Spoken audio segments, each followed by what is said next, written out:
Fala galera, estamos de volta com o Ratoscast, aqui é Marcelo Cipreste, mais uma vez com vocês, e comigo, como sempre, está... The Joke Jack, é isso aí galera, seja bem-vinda para mais um Ratoscast. Nosso convidado da vez, como sempre, nosso especialista em quadrinhos, João Wolf. É isso aí, João? Olá, tudo bem, Marcelo? Tudo bem, Jackson? Um prazer estar aqui mais uma vez, falando sobre quadrinhos, cultura pop, é isso aí. Legal, João. Hoje nós temos um tema muito interessante, mas, como sempre, nós vamos começar falando do que a gente tem visto. Jaque, por que você não começa? O que você tem visto aí que você pode recomendar? Então, Marcelo, eu tenho visto aí Star Trek, O Segredo do Universo, cara. É um documentário muito interessante sobre o filme de J.J. Abrams aí, o filme Star Trek Além da Escuridão, que tá bem recente aí, tá saindo já em Blu-ray esse filme. Só que, cara, O Segredo do Universo sobre Star Trek é um documentário que ele invade os bastidores da gravação do filme de J.J. Abrams, surpreende todo mundo, e é um documentário do canal, né, que é o Story Channel, né. Provavelmente você só vai achar aí em TV a cabo ou lojas especializadas, e eu acho que vai ser difícil sair aí em mídia aí. Tem que ver a programação do canal mesmo aí da TV a cabo para assistir esse documentário. É um documentário muito interessante, cara. Ele mostra os bastidores das gravações, mostra o que pode ser realidade, o que pode ser ficção, e trazer à tona assim, alguns segredos das ficções e do próprios cientistas, né? Como se descobre um planeta, por que correr atrás daquele tipo de informação para passar, e aquelas informações que os cientistas pesquisam traz à tona, e o DJ Abrams aproveitou muito isso, e isso torna muito mais interessante. Me deixou muito curioso para ver novamente o Além da Escuridão, Star Trek aí, que é um bom filme. O João deve se interessar por esse documentário. Você já viu esse documentário, João? Então, ele tá falando aí, eu já digitei aqui rapidamente, encontrei aqui na internet algumas referências. Tá falando aqui, inclusive já tem no site do MDB. Tá aqui, ó, Star Trek Segredos do Universo, é um documentário para TV de 2013. É isso aí, cara. Com certeza, eu já tô correndo atrás aqui já. Cara, e o mais interessante, eu tava vendo aqui na TV a cabo aqui, do nada, cara, passando um canal, mudando aqui, de repente Star Trek. Opa, como assim? Aí eu vi lá, The Sector of the Universe, né? Aí eu falei, cara, interessante, né? Daí eu comecei a assistir e não parei, cara. Não parei, achei sensacional. Pra quem não sabe, o João é um dos maiores trekkers do Brasil, não é isso, João? Nossa. Eu gosto, assim, acompanho todas as séries e tal. Não sei se eu chego a esse ponto. Tem gente que é muito mais fanática, tem gente que é muito mais, assim, meio eu acho que até exagera um pouco. Eu curto, sempre acompanho, claro. Mas, por exemplo, eu tenho algumas coisas que eu não vi ainda, porque não saiu no Brasil, né?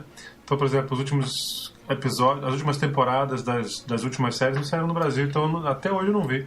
Mas fora isso, é verdade, curto bastante, sim. É engraçado, né? É que as coisas não saem aqui no Brasil, e até esse documentário me surpreendeu. Eu tava lendo que não ia sair no Brasil, foi tipo do nada. Falaram, o Story Channel comprou e falou, não, vamos passar no Brasil, porque a aceitação do público brasileiro foi muito grande sobre o filme, e foi por isso que foi aceito aqui no Brasil para passar nos canais fechados, né? João. Oi. E você, cara, o que você tem visto aí que você pode recomendar pra gente? Então, cara, eu finalmente consegui ver, depois de semanas e mais semanas sofrendo de não conseguir ver, por causa de trabalho, faculdade e tal, consegui ver um filme que eu tô há muito tempo esperando pra ver, que é o Círculo de Fogo, que imagino que vocês sabem é uma homenagem, né, do Guilherme Del Toro a esses seriados japoneses que fizeram muito sucesso no Brasil nos anos 60, 70 e 80, né? Primeiro lá atrás com o National Kid, tem os filmes do Godzilla, que todo mundo ouve falar, Ultraman, Spectreman, e depois nos anos 80, Jaspion, Changeman, etc. E que depois deram origem, né, aos Power Rangers que estão aí até hoje. Então o Guilherme Del Toro ele fez um filme muito interessante, usando várias referências desses que a gente chama dos tokusatsu, né, que são as séries live action, mas também tem muita coisa de anime, tem muita coisa daquela série Evangelion, sei lá como ele fala, que também é muito interessante, que era um mangá e que virou anime e tal. Agora, foi um filme que eu, antes de assistir, eu vi as mais variadas opiniões sobre o filme. Eu vi gente que gostou, gente que não gostou, gente que que se decepcionou, gente que achou meio bobo. E realmente, eu vou confessar pra você, o forte do filme não é esse, ele não é um filme que tenha grandes reviravoltas ou que tenha um roteiro assim que vai mudar a sua vida nem nada.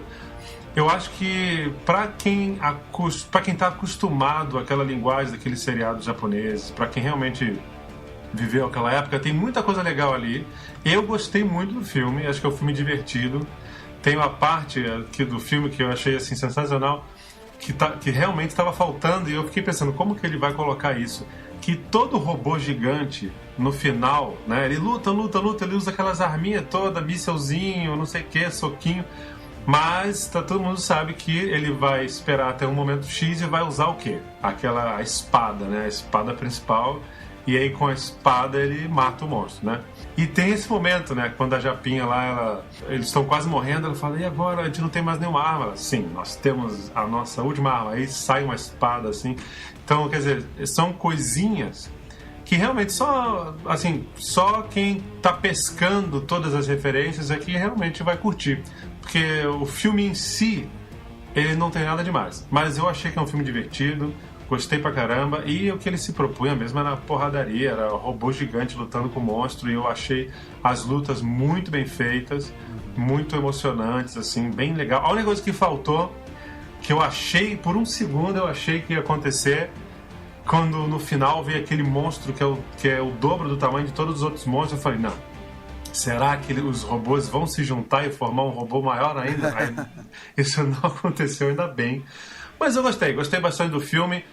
Minhas expectativas eram medianas e o filme é mediano também, então foi de encontro com as minhas expectativas, achei bem legal. Não é nenhum Wolverine, né, imortal, mas gostei bastante. Se eu fosse dar uma nota de 0 a 10, eu daria aí uma 10 em diversão, mas uma média 8, 8,5, se você considerar tudo. Mas bastante legal, eu recomendo. Ô João, você consegue entender por que o título do filme é Círculo de Fogo? Eu tenho um problema com esse título. Não consegui entender, não faço a menor questão de entender, eu renego esse título. Renego. Eu gostei da explicação que eu li em algum lugar, que alguém finalmente falou, eu entendi por que se chama Pacific Rim. Porque você reparou que o ser humano ele tem 2 rins e o robô também tem 2 humanos, como se fossem os rins. Então por isso é que é Pacific Rim. Pô, mas aí teria que ser Pacific Kidney. Exatamente. Olha só, na verdade o título em inglês está se referindo àquela rachadura, né? Que fica no meio, a fenda, né? Que a fenda do Pacífico. Que aliás, desculpa te interromper, Marcelo, mas eu acho muito interessante a história sobre essa fenda, vale a pena o pessoal pesquisar, porque dizem que até hoje nós humanos somente conhecemos cerca de, no máximo, 30% de vida que tem ali provavelmente o lugar mais inexplorado do planeta Terra e provavelmente o lugar mais profundo do planeta Terra. Então tem muitos mistérios que envolvem a fenda ali do Pacífico. Então é bem legal. É um mistério que a humanidade ainda está aí para descobrir muita coisa ali. Então, eu entendi até agora esse negócio de Pacific, de Círculo de Fogo, tanto que eu cheguei no caixa, quando eu fui comprar o ingresso, eu falei, eu quero Pacific Rim. E a mulher me entendeu, porque eu acho que eu não fui o único que chegou lá e falou, eu quero Círculo de Fogo. Eu me recuso a falar Círculo de Fogo. E tem outro filme chamado Círculo de Fogo, você já sabia tem disso? Um filme chamado Círculo de Fogo, que é com Jude Law, que é com até de um diretor francês, que é muito bom, com Ed Harris, e é um filme muito bom, mas também não faz sentido se chamar Círculo de Fogo. Mas, bom, até porque esse filme que a gente está falando se chama Enemy at the Gates. Agora, João, você falou uma coisa que eu gostei bastante desse filme. Depois de 3 filmes do Transformers, eu finalmente consegui entender uma briga. Pô, você falou tudo seres agora. Imensos. Isso, você vê as coisas acontecendo, né? Porque no Transformers você não sabe o que é braço, o que é espada, o que é cabeça. Você só sabe como termina, né? Que tem um em pé e o outro tá caído lá. Exatamente. Esse não, a briga parece realmente que você consegue ver, né? A briga de uma maneira uniforme. Mas o Guilherme Del Toro teve muito cuidado com esse filme, porque como ele foi criado aqui, né, no México, né, teoricamente aqui, ele assistiu aqui, junto com a gente aqui, o sucesso o sul-americano, né, que teve do Jasper, Changeman. Então ele teve esse cuidado, esse carinho, porque, por exemplo, o Jasper tinha uma coreografia muito boa, o Changeman, e ele assistiu isso muito na infância dele. Então ele representou nós aqui, principalmente da Sul-América, né? Enfim, esse respeito e esse carinho com o público asiático e sul-americano. Estados Unidos, por isso que não fez muito sucesso aí, que acho que não entendeu nada dessas referências aí do Guilherme Del Toro. O filme é bom, assim, que respeita muito, mas poderia ter sido melhor, né? E você falou uma coisa interessante, que eu acho que a gente entende bem por que nos Estados Unidos esse filme não tem um impacto. Porque, por exemplo, você repara que tem uma cena, aquela cena, eu não sei se isso é spoiler, mas acho que não, que a japonesa, não sei se ela é japonesa ou chinesa, acho que ela é japonesa, né? Isso. Então, aquela cena em que mostra a infância dela, que ela vê aquele monstro, né? Que está destruindo a cidade, você vê, naquele momento não tem nenhum ator americano ali, então você, por alguns segundos, você consegue imaginar que você está realmente vendo um filme atual japonês, de um Godzilla, por exemplo, sabe? Porque não tem nada americano ali, é tudo... o filme, se eu não me engano, aquela cena está em Tóquio, ou Kyovalya, e só tem atores japoneses ali. E vocês sabem que, por exemplo, nos Estados Unidos eles não conseguem assim, se identificar com nada que não tenha todos os traços culturais que são inerentes a ele. Então, por exemplo, os Power Rangers, vocês bem sabem, quando eles começaram a adaptar, o que eles fizeram? As cenas de luta, ou seja, as cenas que os atores estão todos cobertos, né? Ou os heróis com os capacetes, ou os monstros com aquela roupa de borracha, as cenas que os heróis estão cobertos, eles mantiveram. As cenas que os atores estavam de cara limpa, eles trocaram todas para os atores americanos, né? Sim, sim. Então, quer dizer, para conseguir fazer essa conexão mais próxima. E no filme, eu também pensei nisso na hora que eu estava vendo. Eu pensava, interessante, eu acho que quem está acostumado a ver o original vai pegar toda essa estética que é do original. E os americanos, como não tiveram acesso por causa dessas adaptações e dessas versões, não pegam essas referências. Eles não viram isso, eles não sabem muito bem o que é isso, né? Então eu acho bem legal isso que você falou. E uma outra coisa interessante nesse filme, eu acho que vale a pena a gente destacar, é um bom filme, eu gostei também, me diverti, foi o que você falou, é um filme bem divertido. Mas tem uma outra coisa que eu achei legal, finalmente não destruíram Nova York, né? Mais um filme dele. Foi uma das coisas que o Guilherme Del Toro falou também, que ele não entendia por que todo filme de destruição tem que ser em Nova York. E esse filme, se eu não me engano, ele passa por 3 ou 4 cidades, e são cidades totalmente diferentes. Absolutamente diferentes do que a gente está acostumado a ver em filme de destruição. E mesmo as cidades que a gente não passa, não vê assim, as coisas acontecendo, eles mostram fotos ou imagens de arquivo. Lembra? Que os monstros eles aparecem em qualquer lugar do mundo, não importa onde você mora, né? Isso é legal. O filme que eu vi, que eu quero recomendar pra galera, se chama Em Transe. Trance. É o último filme do Danny Boyle. Olha, vou dizer que foi um dos melhores filmes que eu vi esse ano. Eu sou fã do Danny Boyle, ele fez um dos maiores filmes que eu já vi, que eu sei que muita gente não gosta, mas eu adoro, amo, sempre que eu posso revejo, que é Quem Quer Ser um Milionário. Acho que ele mereceu todos os Oscars naquele ano. Foi um ano que eu gostei de absolutamente todos os filmes que estavam disputando as premiações, não só o Oscar, mas todas as outras premiações. Gostei de todos os filmes, inclusive o Dúvida, que é um filme que eu acho maravilhoso, estava nesse ano também. Enfim, mas acho que o Danny Boyle fez um trabalho espetacular com o Quem Quer Ser um Milionário. E eu fiquei feliz de ver um pouco disso também nesse filme, Em Transe.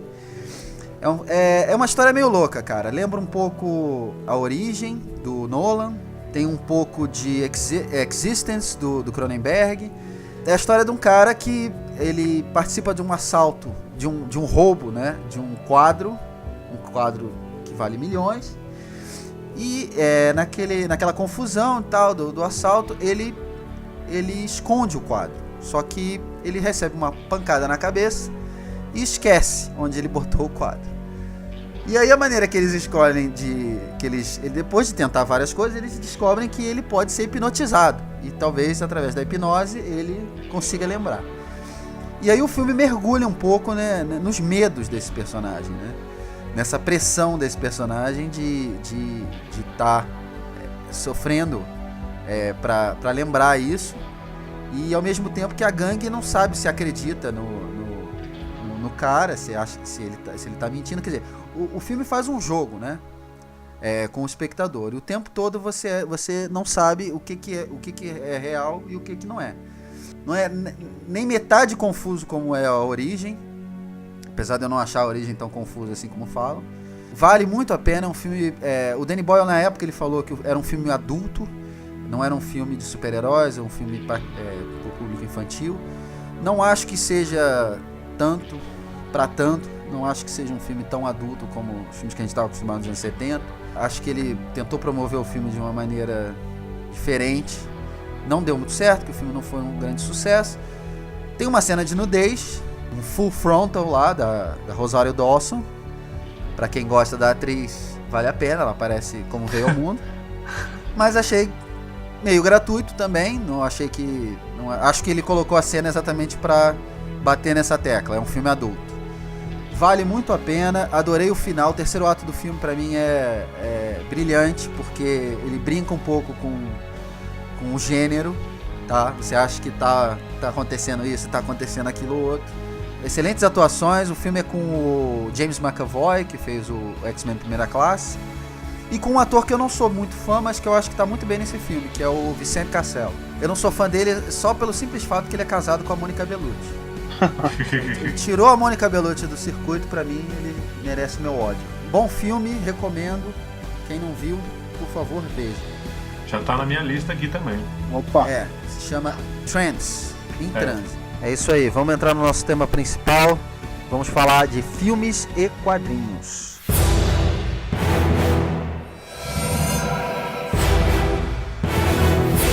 João, o João é o nosso grande convidado de hoje, né? O João é um especialista em quadrinhos. O Jaque também sabe bastante, né, Jaque?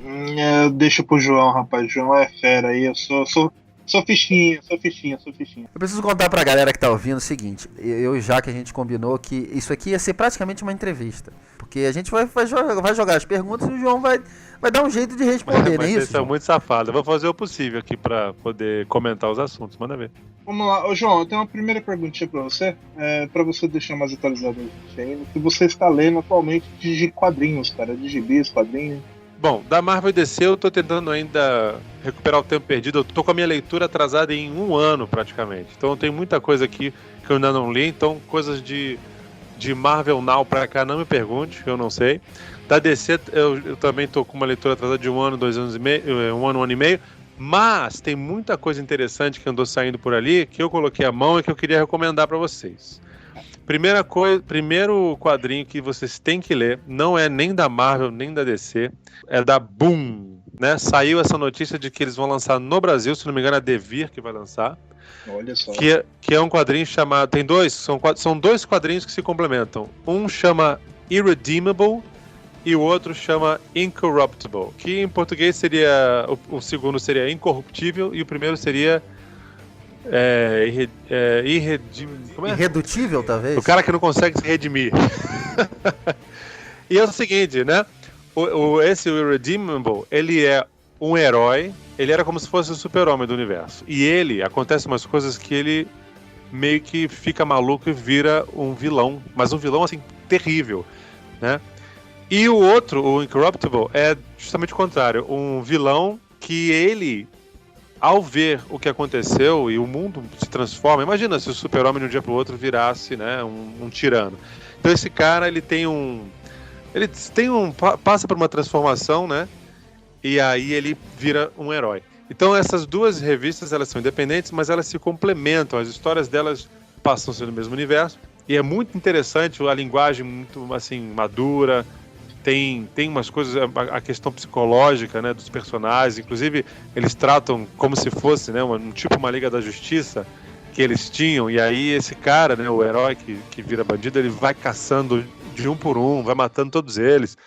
Então, assim, é muito interessante a história, eu recomendo.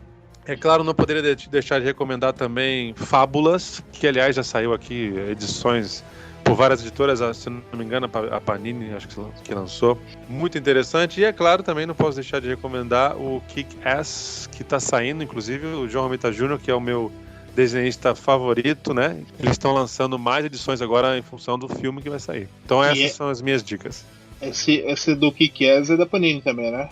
Saiu pela Panini também, A versão capa dura, tá bonito esse quadrinho, hein, cara? Esse Kick-Ass que tá saindo é o primeiro ou o segundo? Não, João? esse que tá saindo agora lá fora, ele é novo, tá? Ele é novo.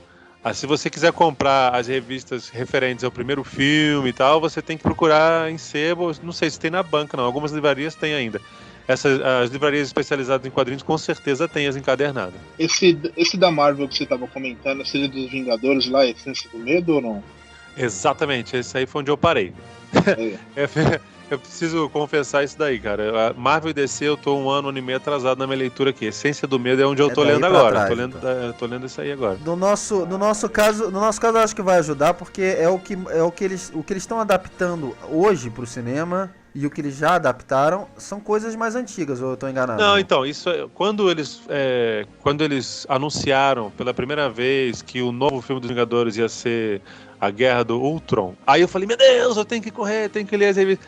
Aí depois eu vi que, não, peraí, é só o título, porque acabou de sair agora nos Estados Unidos uma série com esse nome, né? Perfeito. Mas não vai ser essa história, quer dizer, eles vão fazer uma adaptação e vão recontar a história da criação do Ultron, que é um dos grandes inimigos dos Vingadores, que foi, na verdade, criado pelo Henry Pym, que é o Homem-Formiga, que não está nesse filme, ou seja, parece que o Ultron vai ser, na verdade, uma das armaduras do Homem de Ferro, né, que vai ganhar consciência, ou seja, o Tony Stark que vai ser o criador do Ultron no universo Marvel cinematográfico, olha só. Então estão falando aí que pode ser o Javas, né, o companheiro dele aí, mas é aquilo, né, cara, eles vão sempre colocar as referências aí no quadrinho, né. Você sabe o que é engraçado? Eu tava lendo uma entrevista do diretor, né, do Edgar Wright, que vai ser o diretor do Ant-Man, do Homem-Formiga, e ele tava falando que ele foi o último a saber disso. Que o Ultron... ele falou que não tava sabendo, porque você vê que o Joss Whedon tem tanta força dentro da Marvel, que ele dita, né, o que ele vai colocar no filme dele, ou na série, enfim, ele tá responsável por tudo isso. E os outros diretores que acompanhem, porque é óbvio que eu acho que tem essa comunicação, mas eu acho que a última palavra é do Josh Whedon. Mas, cara, se eles pegassem a referência desse quadrinho aí, o Homem-Formiga criando, enfim, o principal vilão aí do filme, cara, seria tão lindo, cara, seria uma coisa... Não, eu entendo, assim, um pouco a gente não sabe ainda qual é a história do filme do Homem-Formiga e tal. Sim. Né? Mas eu fico imaginando. Eu não sei se vocês conhecem bem o personagem, mas o Homem-Formiga, na verdade a gente não pode nem chamar de Homem-Formiga, porque o Henry Pym, que é um dos cientistas mais inteligentes e tal, que é a identidade secreta do Homem-Formiga, Homem-Formiga foi só a primeira identidade dele. Ele é o caso mais importante de personalidade múltipla, né? Dentro da... Ele tem problema mesmo. O Hank Pym, ele é completamente maluco. Ele já teve várias personalidades, assumiu... Ele já foi Homem-Formiga, Jaqueta Amarela, Gigante, depois voltou a ser Homem-Formiga, depois mudou, né? Ele, se não me engano, até Vespa ele foi, né? Que era... Sim. Nesse vai e vem dele aí, cara, ele tem um capítulo sensacional que ele surta, né? Eu vou falar que ele surta, porque ele deixou um cara roubar a armadura dele pra fazer assaltos para benefício da filha, alguma coisa assim da família, para fazer tratamento da filha, e querendo ou não, aí ele consegue reverter esse bandido, e ele fala, não, você pode seguir aí como um família, e abandonam. E assim, uma das coisas que agravou a esquizofrenia dele é isso aqui, ele sabe que ele é o criador do maior inimigo dos Vingadores, né, um dos. Então, a própria criação dele causou tanta dor e tal. Então, é uma das coisas que, pelo menos, que, assim, não é que foi isso que causou a esquizofrenia, mas não ajuda também a melhorar, né? Quer dizer, só agrava. Uma das aparições mais interessantes do Hank Pym, eu acho que, não sei se provavelmente vocês dois devem ter lido, é no universo Ultimate, né? E tem umas passagens muito interessantes que é quando ele espanca a Janet, que é a esposa dele, né? E ela vai denuncia ele, né? Como violência doméstica e tal. Eles expulsam ele. Maria da Penha, né? Lei Maria da Penha. A Lei Mary of Penha, né? Deve ser lá nos Estados Unidos. A minha dúvida é o seguinte, já que o Ultron e a criação do Ultron foi roubada para o filme dos Vingadores, né? o que que vai ter no filme do Homem-Formiga? Já que esse seria o principal, né? A principal... Deixa, né, Deixa pra... É verdade. Cara, eu tô meio sem noção também, com receio ainda desse filme. Eu vou te falar, não entendo por que esse filme tá demorando tanto. Esse filme já foi anunciado, acho que em 2011. 2011. E já sabiam que ia ser o Edgar Wright, já sabiam que esse personagem faria parte do universo da Marvel, que não seria nada em paralelo. Então, assim, eu não entendo por que que o filme só vai ser lançado em 2015. Cara, eu acho que esse filme foi assim, atrasado tanto porque eles foram revendo a estratégia deles com outros personagens, somente isso. Eu até entendo, por exemplo, quando o Homem-Formiga com certeza era para ter sido feito no início, né, o planejamento inicial, se você pega lá as notícias lá, antes até do filme dos Vingadores sair, a ideia era que o filme do Homem-Formiga viria antes do segundo filme dos Vingadores, né, nessa segunda fase.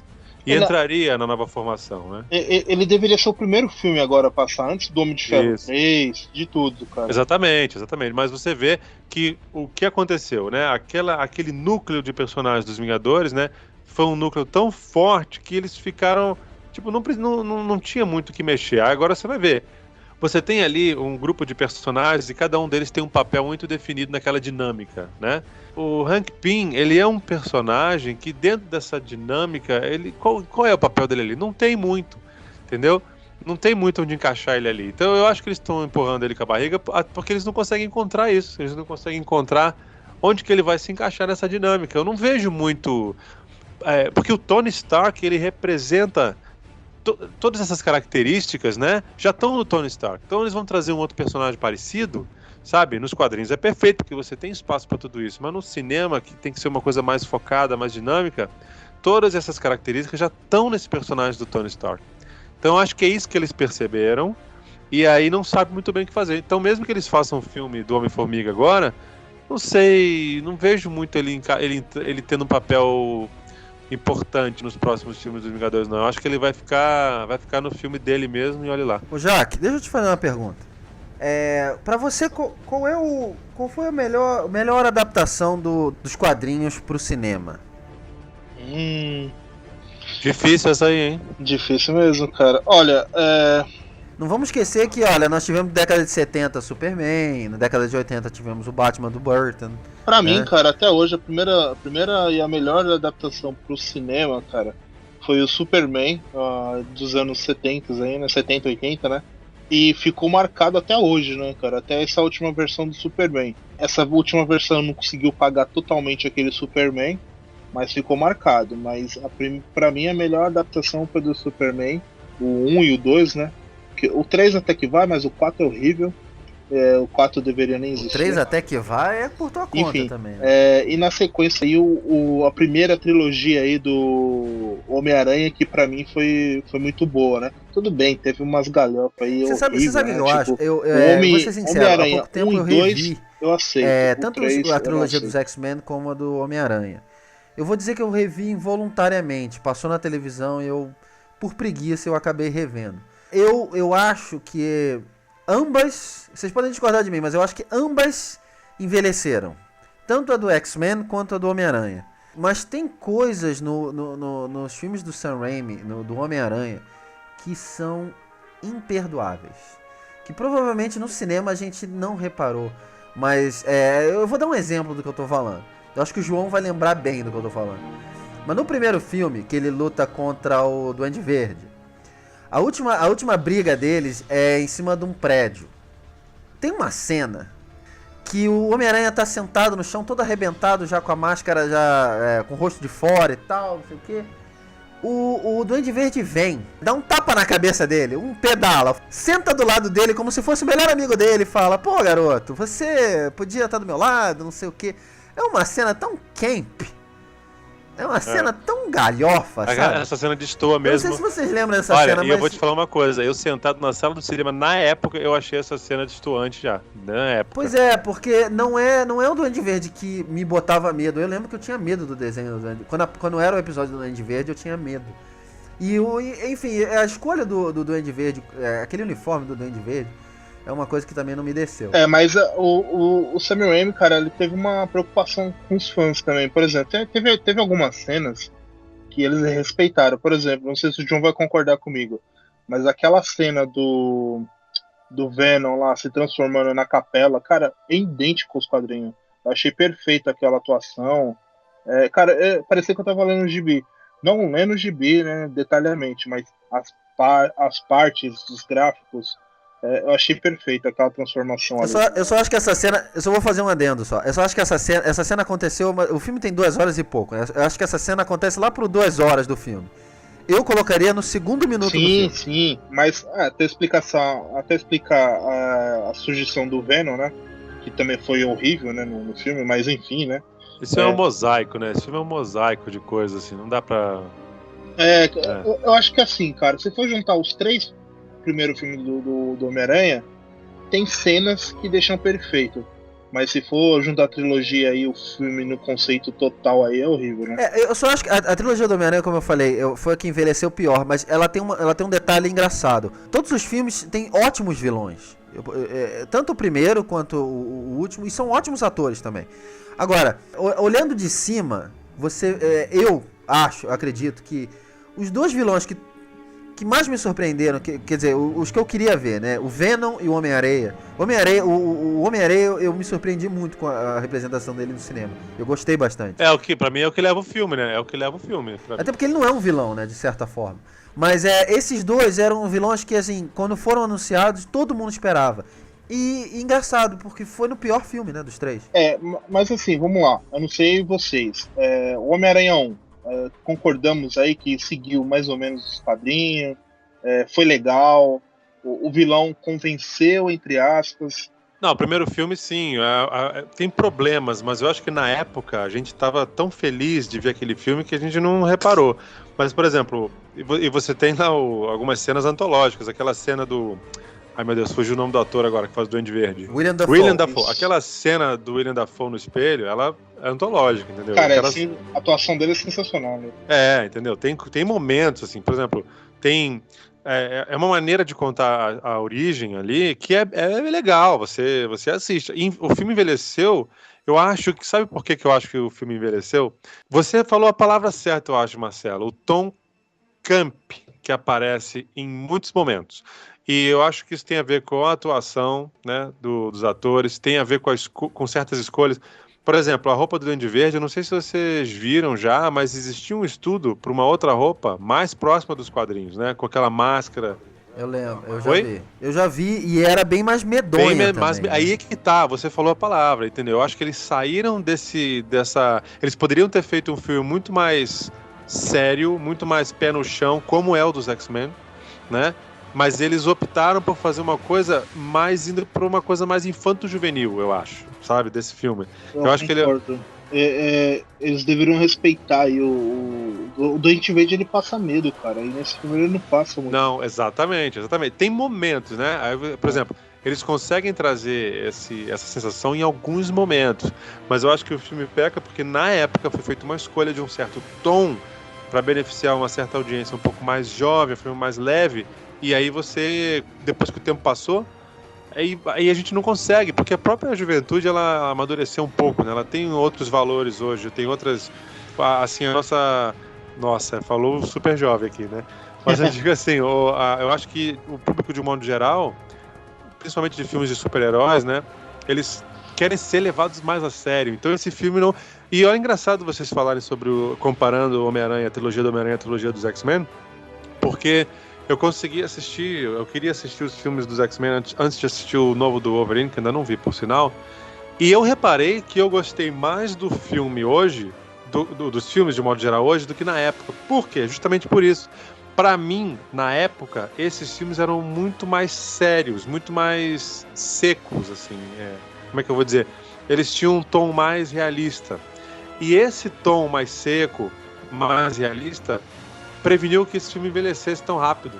Se você pega os filmes, o 1 e o 2, o 3 eu não sei, que eu ainda não consegui rever, mas o 1 e o 2, se você pega pra assistir hoje, eu acho que eles se seguram ainda como filme, muito mais do que o próprio Homem-Aranha, né, que veio depois, inclusive.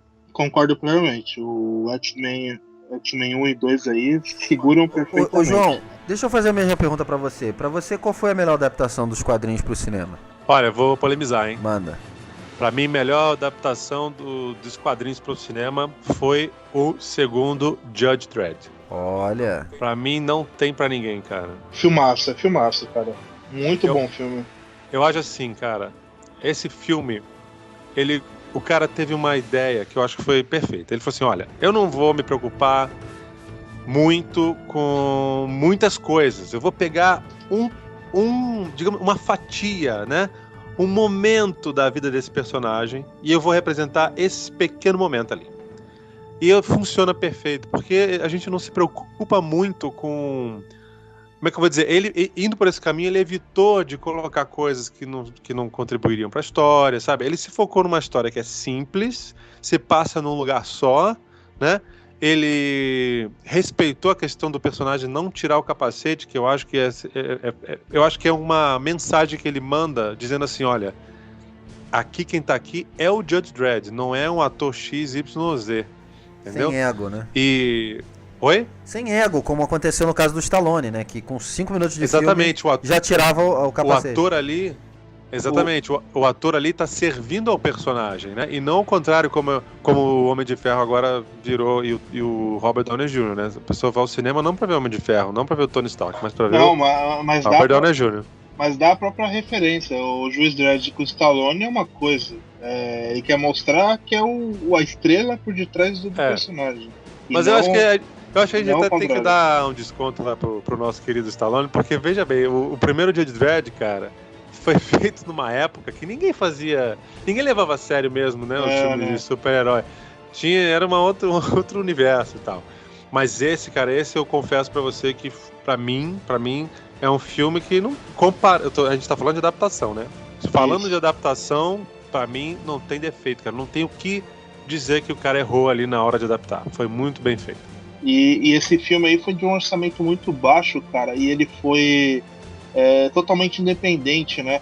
Ele foi lançado simplesmente assim, para maiores de 18 anos, quem quiser ir ver, vai ver, e vão respeitar os quadrinistas, né? Um detalhe importante que a gente não pode esquecer, um dos melhores 3D que eu já vi no cinema, hein? Sem dúvida. Verdade. E não só, porque aí o que acontece? Isso aqui você falou uma coisa que é importante. A estética do filme, né? Ela é toda pensada em função de um objetivo ali, né? Por exemplo, você vê o 3D, mas não é só o 3D pelo 3D. Você quer usar o 3D como linguagem, você quer entrar na mente daquelas pessoas que no momento da morte delas, e você quer sentir o mesmo que elas sentem. Eu acho que o 3D nesse momento, ele presta um serviço a contar essa história. Eu acho que a gente levantou aí duas questões, eu acho que são interessantes da gente seguir essa conversa. Vocês falaram aí sobre as adaptações, né? Essa adaptação é fiel, aquela é fiel, quer dizer, eu vi que pela resposta de vocês foram mais na linha do que é mais parecido com os quadrinhos. Então, eu queria perguntar, Jackson, você primeiro. Você acha que uma adaptação ela tem que ser fiel pro filme ser bom? Ou necessariamente não? Olha, cara, depende. Sim e não. Eu vou explicar por quê. Dependendo, cara. Tem algumas histórias que são galhofas, até no próprio quadrinho, tá? Que eu não concordo e não curto e deveria ser ignorado, né? Agora outras histórias... Eu vou dar um exemplo do Batman, The Dark Knight aí. Você pegar, cara, a primeira versão do The Dark Knight lá do Frank Miller lá, cara, é espetacular. Agora a segunda versão que foi feita pra vender, pra ganhar dinheiro, é absurdamente ridículo. Se você for adaptar esse filme, a história de cabo a rabo, desde o Superman ser escoteiro, o filhinho da América lá, que o presidente manda e desmanda, o Batman dando uma surra, pegando o Superman pela garganta e falando que ele é pra falar pro Clark que é o único homem que derrotou. Cara, seria espetacular esse tipo de adaptação no cinema. E cara, semelhanças, né? Eu ultimamente tenho engolido muitas coisas nos filmes, mas assim, a gente tem que entrar no cinema e falar, não, tudo bem, vai, eu vou sentar aqui e vou tentar assistir o filme que vocês produziram com muito carinho e espero que tenha referências para mim, que eu sou quadrinista, e enfim, né? Por exemplo, Superman agora, esse último aí, o Man of Steel, cara, não deixou a desejar muita coisa, mas é aquilo, né, cara? Vai demorar muito tempo pra sair um novo filme. Tudo bem, tá confirmado em 2015, mas é Batman Superman, não é só Superman, que é o que eu mais curto. Falta muita coisa. Eu acho que no caso do Superman, foi legal eles terem mudado algumas coisas do personagem. O personagem já tava meio datado, né? Já tava ultrapassado. Todo mundo sabe a história de cabo a rabo, como ele Aliás, veio. esse foi uma das razões dele terem feito o filme. Eu digo pra vocês, assim, o filme tinha essa missão, inclusive, né? Isso não foi acidental. A missão desse filme era essa, era preparar o Super-Homem para um novo momento, uma nova geração, coisa que eles vêm tentando fazer nos quadrinhos há muito tempo já e não estava rolando, e aí eu acho que esse filme talvez consiga, e o fato do Super-Homem matar o Zod no final, cara, eu acho que é uma coisa que eu consigo imaginar as reuniões de pauta lá dos caras, dos executivos, com o diretor, com o roteirista. Não, mas vai matar? Não, mas eu acho que tem que matar. Não, mas isso aqui, mas o Super-Homem... Até eles chegarem nessa decisão dele, no final, ele matar o cara, isso tudo eu acho que é muito bem pensado, já trazendo o personagem para um outro momento na história dele.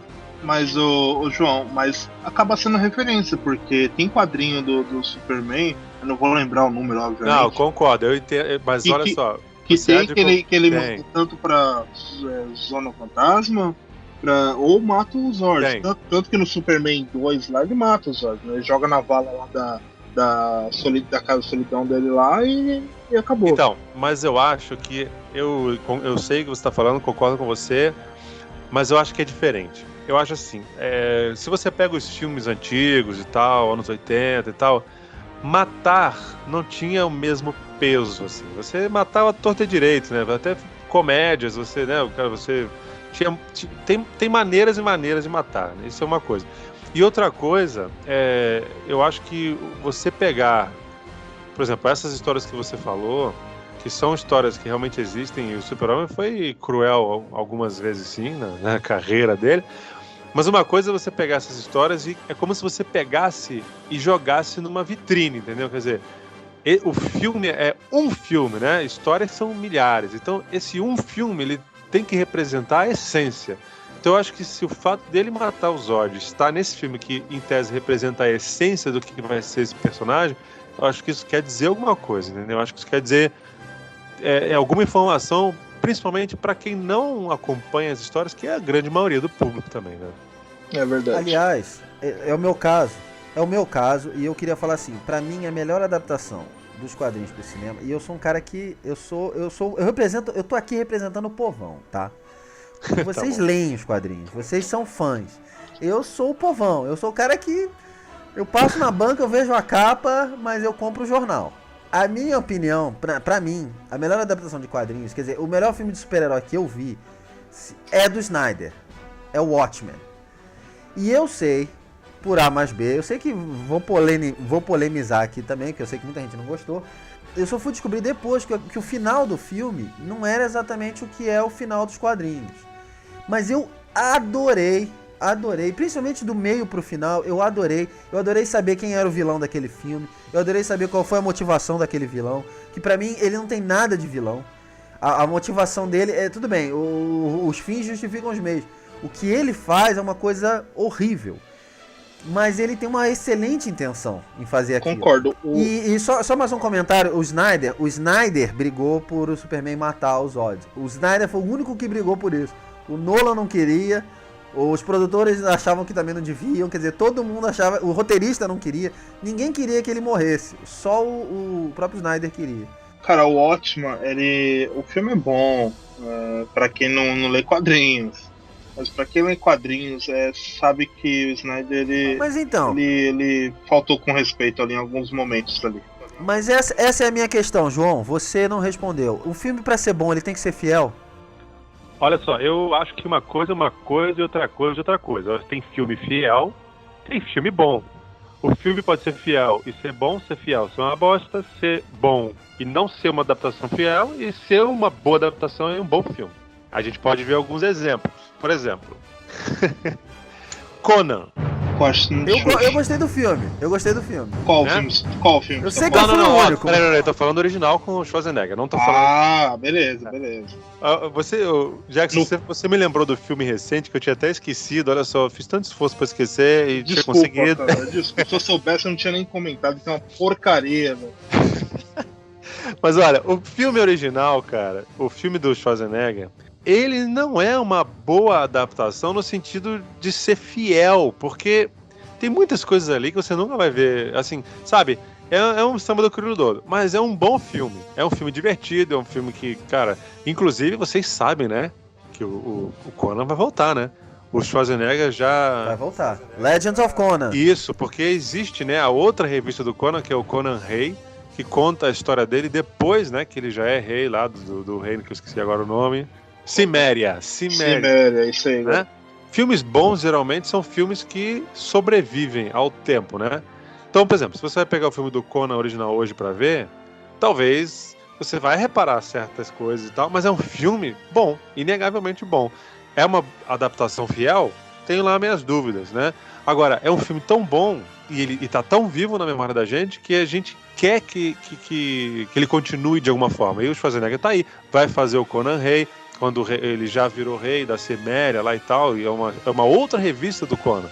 Eu posso estar falando besteira, mas até onde eu sei, ele tem a cronologia dele, o Conan o Bárbaro, né? E tem a cronologia dele separada dele mais velho. Eu não sei se essas histórias eram publicadas simultaneamente ou se elas vinham intercaladas.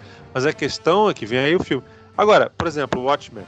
Watchmen eu acho que é uma adaptação fiel, tirando o final, que ele trocou, é claro, mas eu acho que aí todo mundo concordou, mesmo quem gosta e quem não gosta do filme concordou que o final foi mais adequado ao filme, mas eu acho que é uma adaptação tão fiel, mas o filme pra mim não acontece. O filme pra mim não é tão bom.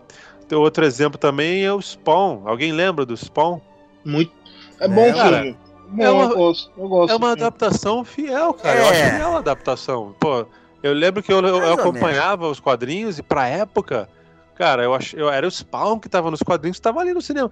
Mas o filme não é... Eu também gosto do filme, é um filme simpático e tal. Mas eu acho assim, você entendeu o meu ponto de vista, né? Eu acho que são duas coisas separadas e que quando casa de ser uma adaptação fiel e ser um bom filme, tanto melhor. Tem coisas que aparecem primeiro em outras mídias e depois vão para os quadrinhos. Isso acontece muito em outras mídias, de um modo geral. Por exemplo, já a gente falou dos X-Men, né? Aqueles uniformes de couro, aqueles uniformes pretos que eles usam no filme, aquilo nunca teve nos quadrinhos. Eles criaram aquilo para poder dar um realismo, para poder fazer sentido naquele universo que eles criaram. Eles até sacaneiam, né, o uniforme colorido e tal numa cena. E posteriormente essa imagem foi tão forte que foi para os quadrinhos, né? Ou seja, passou a ser canon, digamos assim. E isso eu acho muito interessante quando uma mídia alimenta a outra mídia com elementos que não existiam antes, né?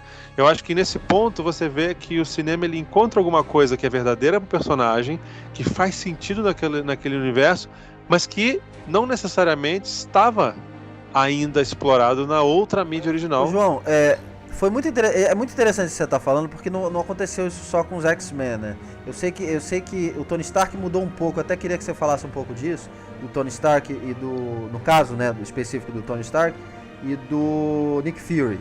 São coisas que são necessidades daquela mídia e que quando funcionam, inevitavelmente vão pro quadrinho, né? Tem outras coisas que não funcionam. Você falou, por exemplo, aí do Tony Stark, né? Existem alguns personagens que têm uma força tão grande no cinema que eles acabam realmente... a versão original do quadrinho acaba sofrendo uma certa... Eu ia dizer distorção, mas não sei se é bem essa palavra. Ela sofre uma certa adaptação. Por quê? Por que você acha que é isso? Porque a pessoa que não lê quadrinho, tá? Ela conheceu o personagem no cinema. Então, quando ela vai comprar o quadrinho, ela tá esperando, mais ou menos, ver algo parecido com o que ela viu no cinema. Foi aquilo que despertou o interesse dela de comprar o quadrinho. Então, se ela chegar lá e ver algo completamente diferente, ela vai estranhar, entendeu? Então, algumas das mudanças são por isso também, né? Então, a pessoa que viu o filme pela primeira vez do Homem de Ferro, né? Homem de Ferro atingiu milhares de pessoas, milhões de pessoas que não eram leitores de quadrinho. Vai comprar uma revista do Homem de Ferro, ela tá esperando ver o quê? O Robert Downey Jr. Tá, ela não vai encontrar o Robert Downey Jr., mas ela tem que encontrar alguns elementos que vão trazer para ela uma experiência semelhante àquela que ela viu no cinema. Isso é uma coisa. Outra coisa são, por exemplo, a questão do uniforme, né? Foi uma questão que eu acho que foi uma estética que agradou, né?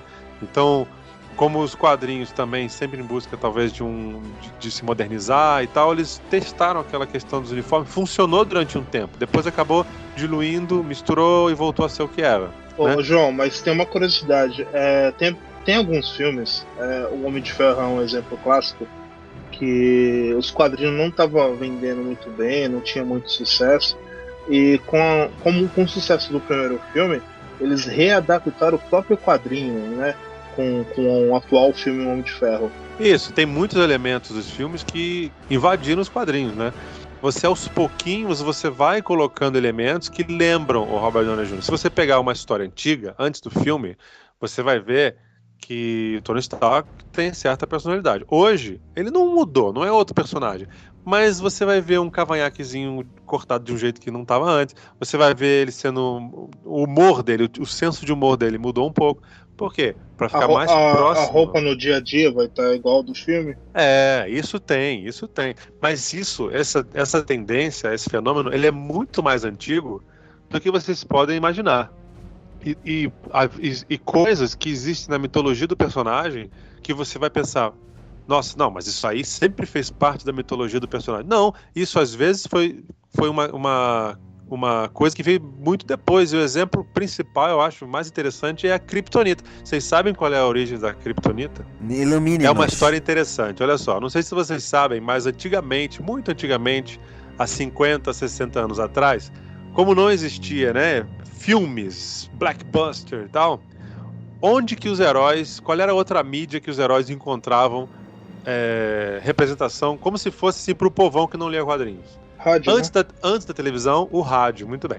Então você tinha, né, aqueles heróis do Pulp Fiction, né, que tinha o Sombra, né, você tinha aqueles heróis lá, o próprio Zorro, todos tinham programas de rádio que contavam as aventuras desses personagens. E tinha também o programa que contava as aventuras do Super-Homem. Numa determinada época, o ator que fazia a voz do Super-Homem tinha que entrar de férias. Mas o programa não podia parar, então eles colocaram um outro ator para substituir o ator original que fazia a voz do Clark Kent. Para disfarçar, para ninguém perceber que era um outro ator, esse cara, o substituto, ele fazia uma voz assim, meio assim, entendeu? Meio fraca. E para justificar isso, eles inventaram que do planeta Krypton veio alguns meteoros para a Terra e ele estava enfraquecido pelo contato desses meteoros, a tal da Kryptonita. Olha só, a Kryptonita foi inventada para poder o ator de rádio tirar férias e justificar uma outra voz que ia substituir o cara por, sei lá, 2, 3 programas. E aí a Kryptonita, que foi um recurso, né, usado por uns caras na hora, acabou virando parte da mitologia. Isso acontece desde sempre. Não é nada João, novo. mas no caso do Nick Fury foi uma mudança brusca, ou eu tô enganado? O Nick Fury é o seguinte, vou explicar a história do Nick Fury rapidamente. Nick Fury ainda é branco, ele nunca deixou de ser branco. Mas o que aconteceu? A Marvel tentando... Ele não tinha vitiligo, não era nada disso? Não, calma. A Marvel tentando, mais uma vez, revitalizar o seu universo. Ela já tinha tentado revitalizar o universo dela, eles com aquele projeto Heróis Renascem, não sei se vocês lembram, eles lançaram 4, se não me engano, acho que foram 6 ou 8 revistas nessa realidade paralela com os principais heróis. Você tinha os Vingadores Renascem, Capitão América Renasce, Homem de Ferro Renasce, Hulk Renasce, era um universo paralelo. Deu certo como projeto piloto, mas não tinha muito para onde ir, eles cancelaram, os heróis voltaram para a realidade normal. Mas essa minissérie Heróis Renascem foi, na verdade, digamos assim, uma primeira tentativa para o que depois viria a ser o universo Ultimate, né? O universo Ultimate da Marvel, esse sim foi um grande sucesso, né? Foi um grande sucesso. E o Nick Fury do universo Ultimate sempre foi negro. Eles usaram a foto, né, as imagens do Samuel Jackson como referência. Aliás, vários outros personagens também tinham atores reais como referência. E o Samuel Jackson como é negro, o Nick Fury do Universo Ultimate também era negro. Quando a Marvel foi fazer o filme dos Vingadores, eles não perderam a oportunidade de, né, convidar o Samuel Jackson. Na verdade foi o Homem de Ferro, né? O primeiro Homem de Ferro. Claro, exatamente. Lá, aquela primeira aparição na cena extra, não é isso? Onde aparece o Nick Fury negro. E aí todo mundo começou, não, mas o filme do Homem de Ferro vai se passar no Universo Ultimate e tal. Aí, bom, enfim. Aí a história continua como a gente já sabe. E no universo real, o Nick Fury continuou sendo branco, e no universo Ultimate, o Nick Fury continuou sendo negro. O que acontece? Recentemente, histórias que eu não li ainda, então eu posso falar alguma coisa errada, mas eles tentaram unificar isso, porque estava causando estranhamento em algumas pessoas que não estavam entendendo, mas ele é branco ou preto? Branco ou preto? Então parece que vai aparecer um primo do Nick Fury que é negro. E ele também é Fury.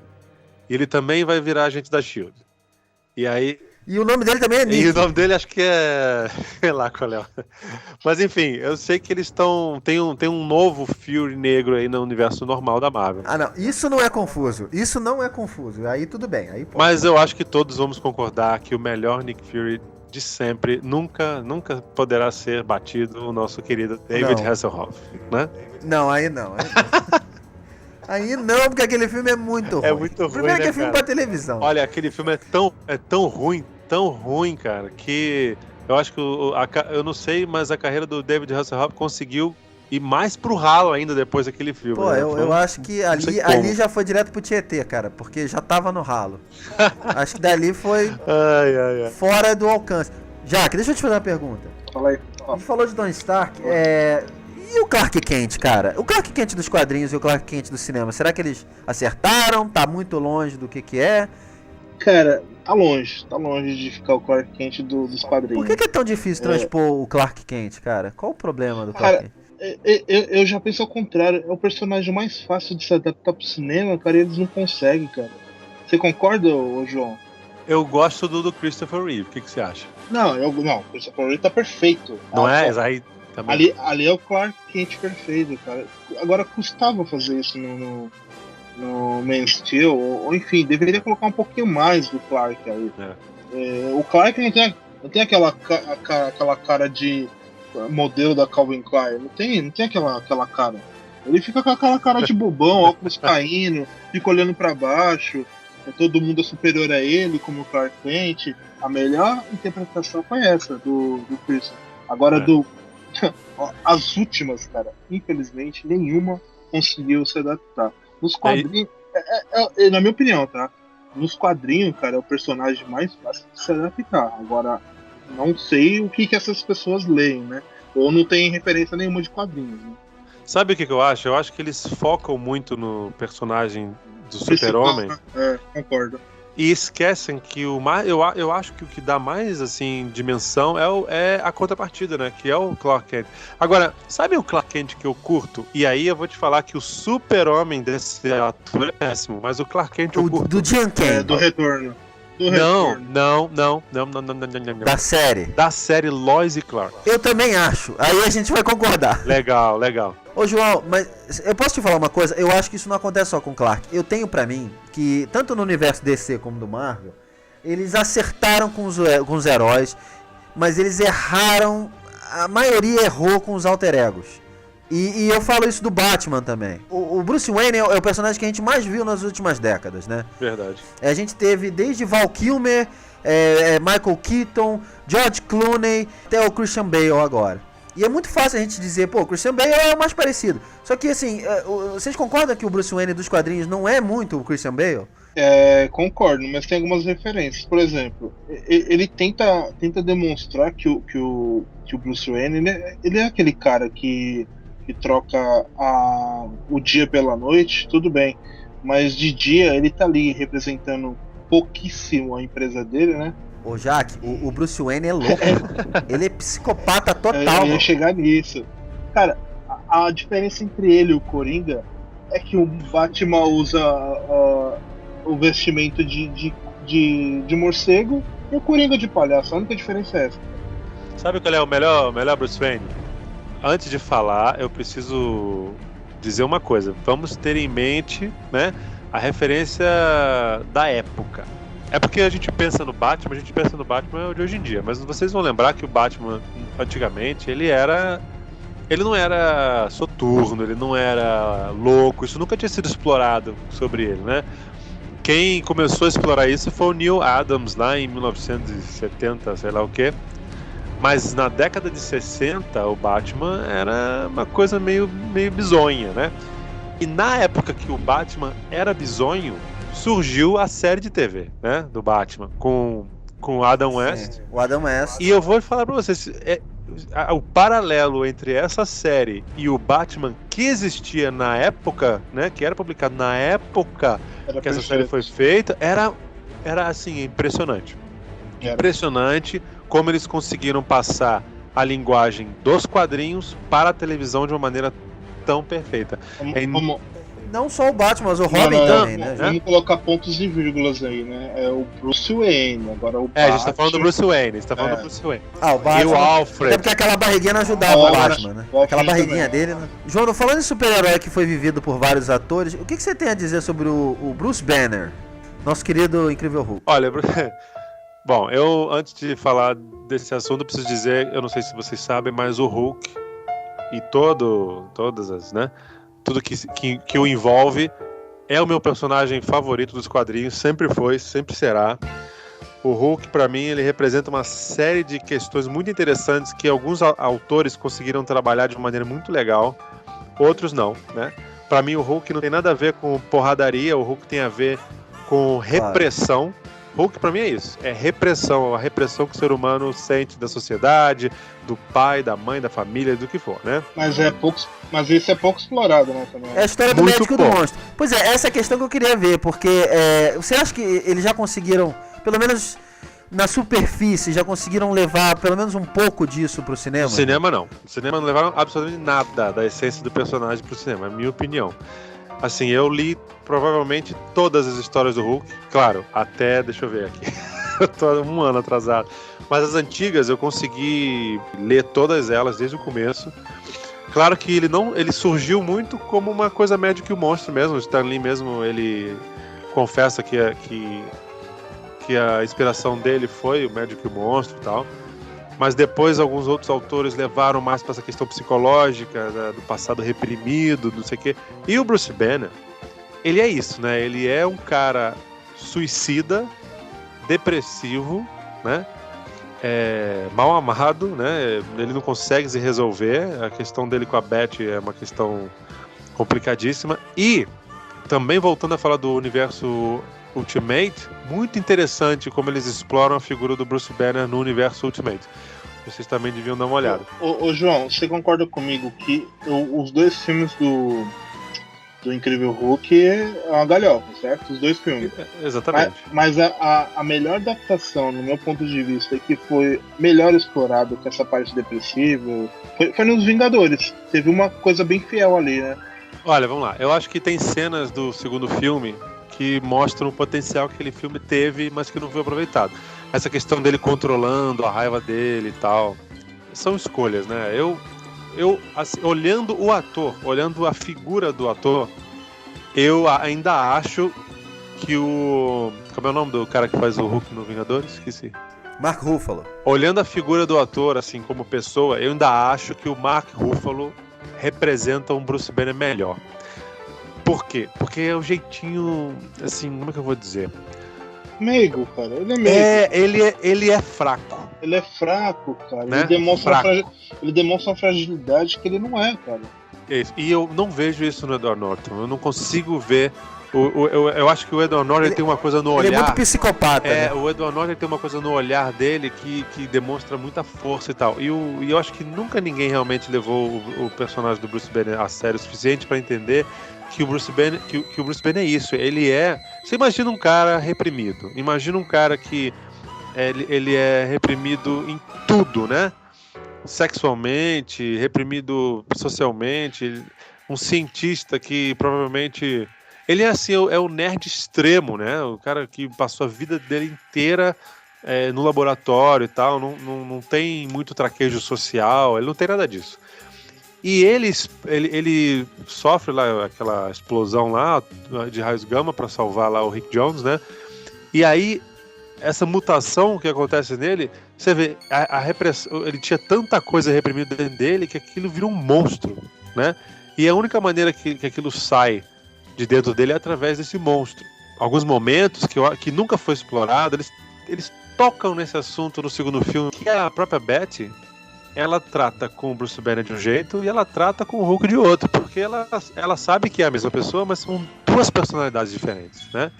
São duas personalidades que ela tem que lidar com cada uma delas de um jeito diferente. Então, eu gostei muito da atuação do Mark Ruffalo. Pra mim é o melhor Hulk. Por quê? Porque eles também não exploraram muito o personagem, né? O personagem tá ali fazendo o papel que ele tem que fazer. Então, quanto mais superficial você tá, menos chance de errar você tem também, né? É só você pegar o básico, não sair muito dali. E eu acho assim, de todos os personagens do filme dos Vingadores, pra mim o mais legal, o mais perfeito, o mais respeitado ali é o Hulk, por incrível que pareça.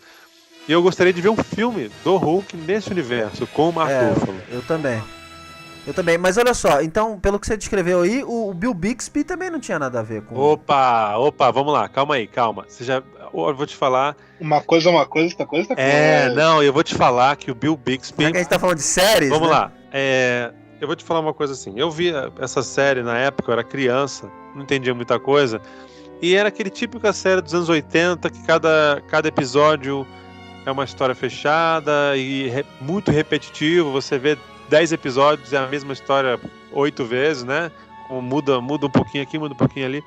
Mas o Bill Bixby, cara, ele é um excelente ator. Se você pegar a série pra ver hoje, é o que eu tô te falando, né? Você não vai conseguir ver tudo porque é um saco, é muito repetitivo. Mas digamos assim, entra na internet, vê quais são os episódios mais legais e assiste esses episódios, você vai ver, cara, que a essência do personagem tá ali. É claro que na época, né, era muito mais inocente, você não entrava tão dentro da psique do personagem, né? Não é muito isso. Mas eu vou te falar que eu respeito o Bruce Banner dele, que na verdade, né, não é Bruce Banner ali é David Banner, né? Era e outro, tem a né? transformação antológica, aquele olho girando, cara. Eu acho que aquele close. A série do Hulk ela é engraçada, né? Porque eu gostaria de ver mais referências à série do Hulk nos filmes, além de simplesmente trazer o Lou Ferrigno, né? Pra fingir que é um guardinha ali, pô. Mas, cara, pegar mesmo um pouco da estética daquela série que marcou a gente, marcou a geração. Ô Jackson, deixa eu te fazer uma pergunta. E o Wolverine, cara? O que você acha? O Wolverine dos quadrinhos é bem diferente do Hugh Jackman, né? Mas hoje o Hugh Jackman tá tão marcado com o Wolverine que é até difícil a gente pensar em outro ator, né? É verdade. Não, como ator, eu acho que tá definido. Enfim, mas vamos lá. Wolverine, a origem, cara, é uma galhofa, não curto. Achei muito fraco o filme. Eles tiveram a oportunidade de consertar 2 erros, tá? Eu vou envolver outro super-herói aí, que é o Capitão América. No Capitão América deveria ter alguma referência, porque junto com o Capitão América aí, o Wolverine entra na história e ajuda o Capitão América a derrotar o vilão dele, o principal. E na origem, cara, eu fui na expectativa disso. Eles vão consertar. Vai ter uma pequena aparição do Capitão América. Pelo menos isso. Pelo menos o escudo vai aparecer. Pelo menos ele vai ligar pro amigo e falar: e aí, amigão, tá tudo bem por aí? Precisa de alguma ajuda? Mas não, cara, não teve nada disso.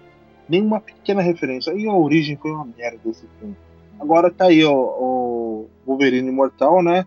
É a continuação dos X-Men aí. Que, cara, é um filme que tem umas referências dos quadrinhos do Wolverine.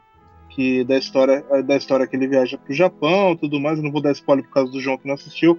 Mas... dos quadrinhos, cara, tá perfeita assim, a atuação do Wolverine, e só precisa ser um pouco mais forte a adaptação. O Wolverine é aquele cara bem carrancudo, né, cara, que não perdoa ninguém.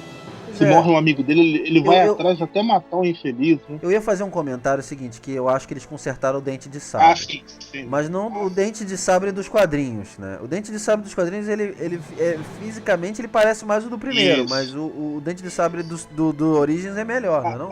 Digamos assim, que se pegar a atuação do Wolverine Origem, que é o Dente de Sabre, e o vestimento e o personagem do X-Men 1, eu acho que seria o casamento perfeito. Que o Dente Sabre é um personagem muito interessante, cara. João, mas o Wolverine era baixinho, não era? Olha, eu vou te falar, se hoje me falassem assim, ó, esquece o Hugh Jackman, me falassem assim, ó, você tem que escolher um cara pra ser o Wolverine, eu ia procurar um cara mais velho e baixinho. Não, eu concordo. Eu concordo. Fala, eu tô revendo, eu esqueci de comentar, perdão. Eu estou revendo, né, o desenho, né, de 1992, cara, a atuação do Wolverine ali, cara, é impecável o desenho. Era só copiar, cara, ali a brutalidade do Wolverine, sem perdão, sem dó, né, cara, e baixíssimo, né, cara, é bem baixinho mesmo. E carrancudo. E aí, como é que aquela faz? velha, a barba velha, branca, né, pra fazer. Pois é, já branquinho e tal. Como é que faz? Porque o Hugh Jackman tá longe ainda de ficar velhinho, né? E ele é alto pra caramba, cara. Ele tem 1,00 m e cacetado. 1,90 m cacetada, né? O cara que faz o Ciclope tinha que usar um tamancão, você leu isso? Ele tinha que usar um tamancão pra poder fazer as cenas junto com ele. Porque o Ciclope é maior do que ele, né? Não, e no desenho, que a gente lembra bastante do desenho, né? O Ciclope vivia chamando ele de tampinho. Nanico, ele é um Nanico. Nanico. Olha, eu acho engraçado, porque eu acho que o Hugh Jackman com o Wolverine é um caso muito interessante, né? Porque quando ele assumiu o personagem pela primeira vez, não teve um que achasse ruim, né? Todo mundo falou, caraca, é o Wolverine, isso aqui. Apesar de tudo que você tá falando e que todo mundo sempre soube, assim, que o Wolverine é baixinho, ele é carrancudo, ele é muito mais velho, né? Ele é muito mais selvagem. Pô, o Wolverine tem quase 200 anos de idade, então, claro que isso não aparece muito, mas teria que ser no mínimo um ator mais velho e tal. Mas bastou ele colocar a roupa e aparecer as primeiras fotos, calou a boca de todo mundo. Então eu acho que é um caso de um ator que de repente ele criou um novo Wolverine pra ele, né? E é tão interessante que o Wolverine dele é tão bom pra ele e pro cinema, que ao contrário do que aconteceu, por exemplo, que a gente já falou aqui com o Robert Downey Jr. e outros personagens que acabam influenciando, né, um pouco os quadrinhos, o Wolverine dos quadrinhos continua sendo o Wolverine dos quadrinhos sem nenhuma influência do Hugh Jackman, e o Hugh Jackman continua sendo o Wolverine do cinema e fazendo muito bem, e todo mundo tá feliz e aceita, né? Eu acho isso interessante, esse fenômeno. Quer dizer, são dois Wolverines, quer dizer, é o mesmo personagem, claro, todo mundo sabe, mas com dois momentos diferentes, duas estéticas diferentes, né? Que são aceitas paralelamente e que não se misturam. Acho interessante. É engraçado, João. Eu ia comentar exatamente isso, cara. É uma coisa que não vai se adaptar igual o Homem de Ferro. O Tony Stark do cinema pros quadrinhos, o Wolverine do cinema pros quadrinhos. Nunca vai acontecer isso. O Wolverine dos quadrinhos sempre vai ser o Wolverine dos quadrinhos e o do cinema do cinema. E os dois se estabeleceram cada um na sua linguagem e tal. Perfeito, né? É isso aí. Eu acho que assim, poderia dar um pouquinho mais de alegria aí pro público do Wolverine. Ele, tudo bem que vai ficar horrível, né? Aquela roupa amarela no cinema, mas nos quadrinhos é sensacional, né? E aquela máscara dele lá, que eu acho que é muito louca, né? Mas, cara, eu vou te falar, você falou uma coisa que eu também sempre fico pensando sobre isso, né? Será que algum dia ele vai colocar aquela máscara? Será? Nossa, cara, ia ser um êxtase ali. É só o que falta, né? Só o que falta. Só o que falta. Tem coisas que funcionam nos quadrinhos e não tem como se adaptar isso pro cinema, né? Por exemplo, você vê que eu acho que todo mundo já reparou que todos os filmes de super-heróis, inclusive o primeiro X-Men de 2000, eles buscaram sempre o realismo, né? Buscaram sempre um pé no chão. Por mais que se tratasse de mutante ou o próprio Superman de hoje em dia. É um filme com que você vê um cara voando, os caras entrando em prédio, destruindo, e raio, e cobra gigante, não sei o que. Mas eles buscaram no filme inteiro o realismo, né? Então, me parece que quando eles adaptam alguma coisa dos quadrinhos, eles sempre estão priorizando a realidade. Você tá certo, mas vamos pensar igual o Juiz Dredd que a gente comentou aqui. Cara, foi perfeito esse novo filme do Juiz Dredd, ele não mostrando o rosto. Sempre guardando e preservando a imagem dele ali. É igual os quadrinhos, não tira. E eu não senti falta alguma dele pegar e levantar o capacete dele, cara. No momento algum eu falei, tira esse capacete aí que eu quero ver seu rosto. Não quero, cara. O importante é ele tá ali. Você sabe que no meu cinema me pediram isso. Eu vi um casal falando, mas a mulher virou e falou, olha, mas e aí, ele não vai mostrar o rosto? Não, mas é ridículo. Desculpa. Não tem referência nenhuma, né? Aí vira o cara e fala, não, agora vamos continuar. Não, o namorado virou e falou, não. Não, tá aqui seu dinheiro, vai embora, cara. Pô, a pessoa dessa não tem referência nenhuma, cara. Desculpa, mas... Ô João, o que sobressai mais nos filmes, o realismo ou a fantasia? O que Então, é mais importante? Minha opinião é a seguinte, eu acho que existe uma coisa chamada verossimilhança, né? O que é a verossimilhança? É uma coisa que você acredita dentro de um determinado contexto, dentro de um determinado roteiro. Por exemplo, o Super-Homem voar. E as pessoas voam? Não. Mas por que a gente acredita que dentro daquela história o Super-Homem voa? Porque a gente embarca dentro de um roteiro que, dentro daquela realidade, aquele mundo, aquilo é verossímil, ou seja, aquilo faz sentido, né? Muito bem. Eu acho que a questão do realismo, mais realismo ou menos realismo, passa pela questão da verossimilhança. Quando você tem se você se propõe a fazer um filme mais realista, não é verossímil que o cara esteja com um uniforme colorido, com uma máscara de borracha, sabe? Uma coisa que não encaixa naquele universo ali. Então, fica esquisito. Então, por exemplo, o exemplo dos X-Men, né? Você opta por uma certa linha estética, então tudo tem que seguir aquela linha. Então você vai usar roupas mais sérias, né? Uma coisa mais, como é que eu vou dizer, dentro de uma linha menos, né, escalafobética e tal. Bom, isso é uma coisa. Aí agora você pega o Watchmen, por exemplo. O Watchmen, ele dentro daquele universo ali, você tem os caras com aquelas roupas, né? Você tem os heróis, tanto quando eles mostram os heróis. O grupo que veio antes. O grupo que veio antes, todos eles já vêm com aquela roupa meio anos 50, aí depois vem os Watchmen já mais anos 80, tem um colorido, eles já usam umas máscaras assim, uma coisa mais estilizada, né? Deixa eu ver, que mais? Algum outro filme que é mais estilizado? Você tá entendendo? Eu acho que tem coisas que encaixam melhor dentro de um contexto. Eu acho que não funciona quando você tem uma coisa que está fora daquele contexto, entendeu? Então eu acho que quando é bem feito, quando as coisas parecem orgânicas dentro daquela escolha que foi feita, não tem problema, sabe? Eu não sou nem contra ou a favor se é mais realista ou menos realista, desde que as coisas sigam uma coerência e sejam verossímeis para aquele universo ali. Mas João, assim, nós quadrinistas e que lê a história, pega as referências e tudo mais, acho que a gente precisa de doses homeopáticas aí de referências. Por exemplo, o Wolverine, eu vou voltar ao exemplo do Wolverine. Ele colocar aquela máscara, aquela roupa amarela, cara, seria sensacional. Concordo. Mas a questão é como. Esse aqui é o ponto. Como? Como e por quê? Perfeito. Como e por quê? É isso que tem que ter.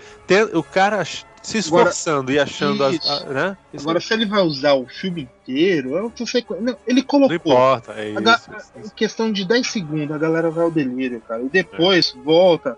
Ah, não, esqueci minha roupa lá, vamos pra luta, vamos embora. Entendeu? Esse tipo de esqueci minha roupa lá, mas vamos lutar do jeito que tá mesmo. Boa. Mas ó, ainda bem que o Jackson não é uma pessoa que tem que encontrar nem o como, nem o porquê. Olha só, quem sabe nesse filme agora, ele viaja tanto pro futuro como pro passado, né? O personagem do Wolverine, né? Sim. No Dias de um Futuro Esquecido, ele vai viajar pro futuro e pro passado. Quem sabe numa dessas aí ele não se depara com uma oportunidade de colocar essa máscara, hein? É o que Quem vocês acham que tá no melhor caminho hoje? A DC ou a Marvel? Quem que vocês acham que tá mais perto de agradar os fãs e os... Posso adaptar a sua pergunta? Porque olha só, deixa eu falar uma coisa, Marcelo. Hoje eu tava pensando uma coisa aqui comigo e eu me dei conta que na verdade são 3 brigando. Você tem a Warner DC, você tem a Marvel e você tem a Fox / Marvel. Perfeito. Não podemos esquecer disso. Porque são coisas diferentes. X-Men, né? Quarteto Fantástico. Homem-Aranha, verdade. Eu acho que a Marvel ela vai dar com a cara na parede nessa segunda fase que eles estão chamando. Eu acho o seguinte, a primeira fase era o que nem a gente estava falando agora, realismo. Era mais focada em apresentar os personagens, que é uma coisa mais difícil. Eu acho que sempre o filme de origem, né? Os filmes de origem são os mais difíceis. Mas eles conseguiram trabalhar bem isso. Não foi bem. O filme do Thor não é bom, o filme do Capitão América não é bom. Os 3 filmes do Homem de Ferro têm problemas, apesar de algumas coisas serem legais. Os filmes do Hulk também não são bons. Se a gente for pegar e ver com calma, essa primeira fase foi uma fase, na minha opinião, de altos e baixos. Porém, comercialmente... Mas eu acho que essa segunda fase... Comercialmente foi espetacular. Essa segunda fase me preocupa, porque é uma fase que tem muitos temas de universo, de seres de outros planetas e galáxias e não sei o quê. Muito fantasioso, né? Eu não sei se o público vai comprar essa ideia. Eu tenho pra... Tá com medo de virar mais um Lanterna Verde. Eu não sei. Tá aí, tá vendo? É outro filme que a gente acabou não falando.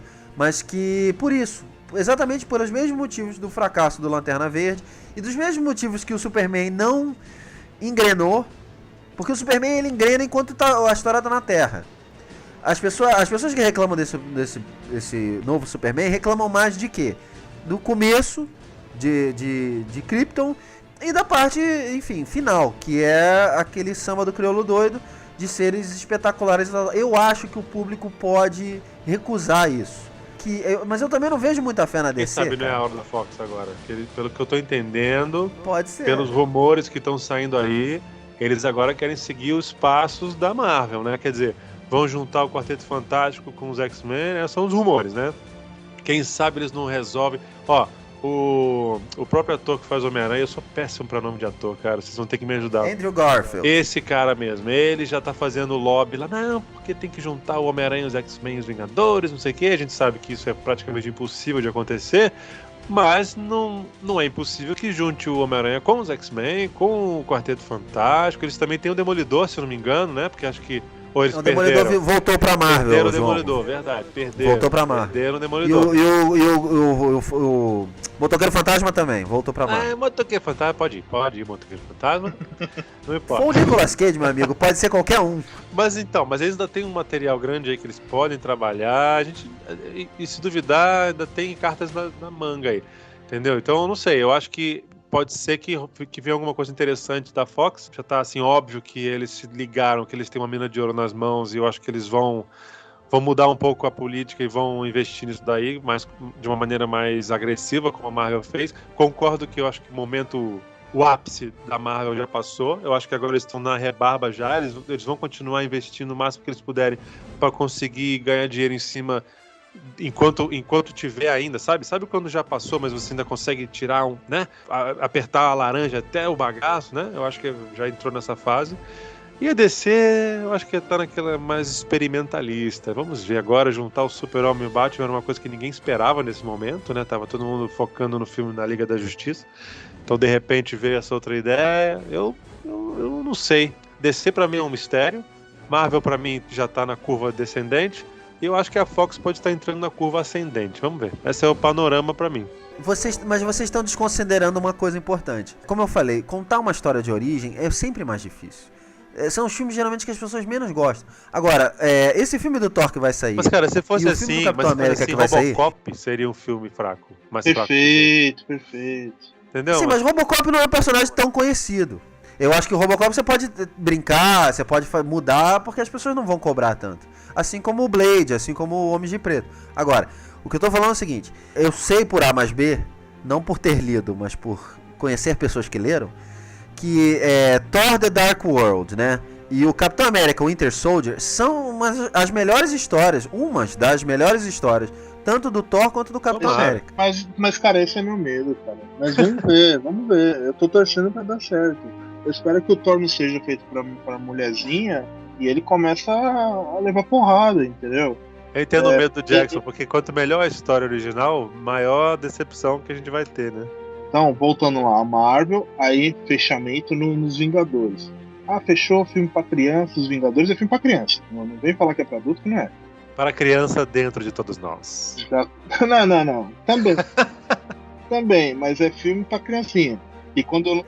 É filme pra vender bonecos, João. Claro, mas eu acho que eles assumem isso, não tem problema. Não, cara, mas se você pegar os Vingadores e o Batman, cara, vamos supor que é o mesmo universo, teoricamente, nas mesmas épocas, vai. Cara, o Batman é filme pra homem. Claro, outra história. Entendeu? Outra história. Mas, Jackson, então você tá levando fé na DC? Não, senhor, vamos lá.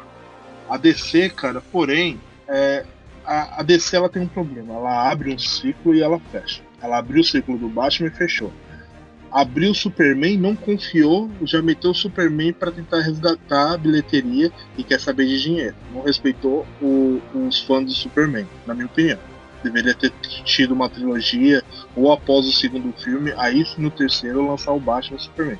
E o Lanterna Verde, que foi aquela maravilha? Vamos comentar a Lanterna Verde, tem que eliminar isso. Só que o Bryan Singer, cara, quando ele pegou esse filme, o X-Men, da primeira classe, a parte 2 que eles estão fazendo, cara, eu li a história, cara, ele leu o gibi, cara, ele assistiu os desenhos, tá explicitamente falando isso. Ou seja, eu tô botando todas as minhas fichas nele e na produção desse filme, cara. Eu acho que vai ser espetacular. Claro, vai brincar com a ficção aí de ir pro futuro, voltar pro passado. Eu espero que ele tem total referência, né? E ele tem como consertar a merda do terceiro filme do X-Men. Então, cara, eu boto todas as minhas fichas aí na Fox Marvel. Esse terceiro filme ele é tão execrado que ele precisou do Wolverine pra consertar e esse novo. Né? É verdade.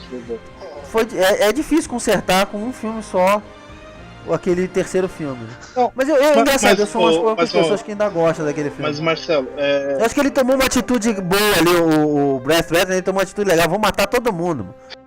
Mas sabe o que foi? Esse filme foi o seguinte, as pessoas estavam reclamando que eles não viam os heróis atuando em conjunto. Essa é uma reclamação muito grande, que você tem os X-Men, eles têm uma dinâmica de batalha em que eles funcionam como uma equipe mesmo, né? Um segura o outro bate. Tem uma dinâmica de equipe em que o poder de um complementa o outro e tal. E isso não tem nem no primeiro nem no segundo. Eu acho que eles tentaram fazer isso no terceiro filme, e aí aconteceu o que o Marcelo falou. Ainda não tinham conseguido, eu acho que isso só realmente você viu um trabalho de equipe, eu acho que eles só conseguiram essa dinâmica no filme dos Vingadores. A gente tem que realmente dar o braço a torcer para esse filme que realmente você vê. Você vê os heróis atuando em conjunto como uma unidade, né? Foi a primeira vez. Mas o X-Men 3 foi uma tentativa disso, por isso tem aquela confusão. Não, mas é muito bagunçado aquilo ali, né? Exatamente, é bagunçado porque eles ainda não, né? Mas nos Vingadores eles conseguiram porque você conhece cada um dos personagens primeiro, depois eles vão... Aliás, eles trabalharem junto tem a ver com o roteiro, né? Tem a ver com a própria questão do roteiro, que é toda essa. Eles um contra os outros, de repente, bum, eles conseguem se unir.